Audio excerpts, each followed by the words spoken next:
La diplomatie européenne contre l'orgueil russe. Pourquoi Bruxelles n'arrive toujours pas à trouver une réponse adéquate?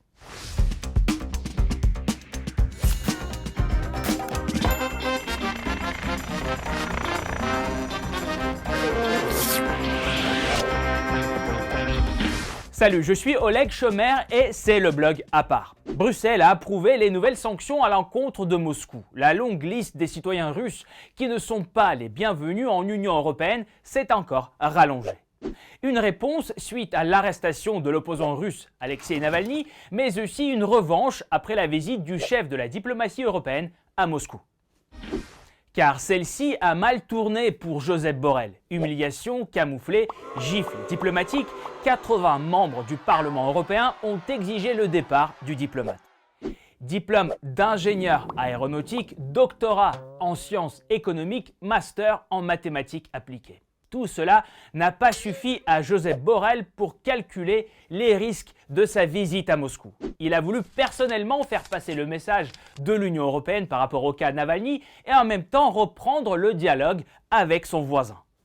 Le ministre des Affaires étrangères russe, Sergueï Lavrov, a rappelé que son pays ne s'est disputé avec personne, mais qu'il n'était pas prêt non plus à faire la paix.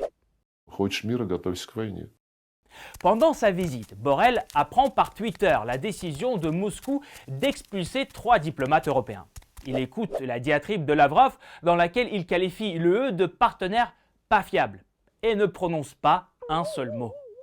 À Bruxelles, le verdict est donc sans appel. Borrell a perdu la manche, mais pourquoi lui reproche-t-on d'avoir été trop mou? La position de l'UE par rapport à Moscou est tellement incohérente et peu coordonnée que de toute façon, le diplomate ne pouvait rien dire de plus.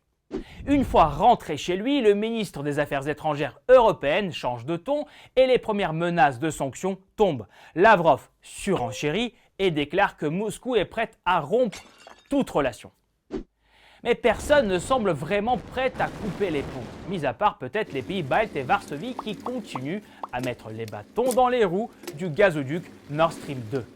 Berlin, lui, au contraire, défend la coopération économique avec la Russie et surtout le gazoduc dans lequel l'Allemagne est la première intéressée. Elle a cependant soutenu les sanctions timides russes qui, entre nous, ne fera pas vraiment le business au portefeuille. Au moins, la réputation de l'Allemagne, là, est sauvée. La France aussi a l'intention de poursuivre le dialogue avec Moscou. À la conférence de Munich sur la sécurité, Macron déclare que la Russie fait partie de l'Europe. Alors pas le choix qu'un ménage à deux. Un voisin qui se comporte en adversaire, c'est ainsi que l'Europe voit aujourd'hui la Russie. Riposter, contenir, impliquer. Dans son tweet, Borrell propose la nouvelle formule d'interaction avec Moscou. Maintenant, il peut l'écrire sur un papier et le relire à chaque fois qu'il aura affaire aux Russes. Mais surtout, ne pas oublier de surligner le mot « riposter ».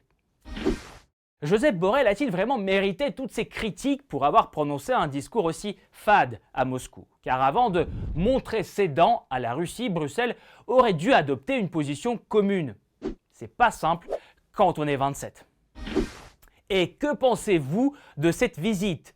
Et plus généralement, de l'entente diplomatique des 27 sur d'autres questions? Laissez vos commentaires et n'oubliez pas de souscrire à Blog à part. La semaine prochaine, on enchaîne avec Gérard Depardieu et toutes ces stars et hommes politiques dont la vie a basculé après les accusations de viol.